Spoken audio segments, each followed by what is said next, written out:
if you're walking in a museum and you're by yourself and then you happen to pass like a very articulate and interesting docent who's saying something kind of that makes you look at a painting. Note in the picture we have been looking at how the shadows compel us to realize every concavity, and the lights every convexity, and how, with the play of the two, under the guidance of line, we realize the significant parts of each figure, whether draped or undraped. And you're not really part of the tour, so you don't feel the pressure of looking. You don't feel like, oh, I should see something, or I've signed up for the tour and now my feet are so tired. But you feel like, oh, that sounds interesting over there. We must look and look and look till we live the painting and, for a fleeting moment, become identified with it.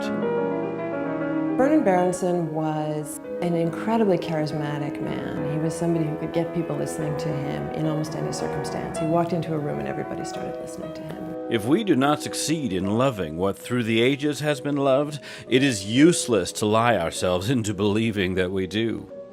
A good rough test is whether we feel that it is reconciling us with life.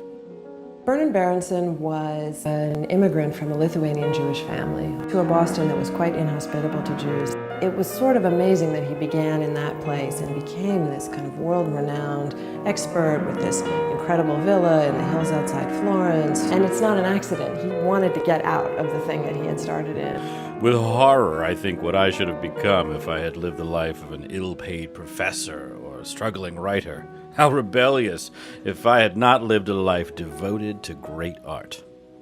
And the transformation itself was very difficult because, of course, there were enormous barriers against somebody of those origins becoming the host of the Prince of Sweden. Worse still, if I had remained in the all but proletarian condition I lived in as a Jewish immigrant lad in Boston. He had a strikingly modern experience. He was severed from his homeland at a young age. He had to make his way in a new world. He did that by inventing himself over and over again. And he became a very different person than he had begun as, and felt that distance as a kind of loneliness and alienation in a way that feels quite modern and contemporary to us now. And then when the tour has moved on, you stand and you look at it a little bit more, and somehow whatever it was that was said turns out to be quite revelatory. In painting, a greater effect of reality is chiefly a matter of light and shadow, to be obtained only by considering the canvas as an enclosed space, filled with light and air. Writing about Berenson has definitely affected the way that I see paintings.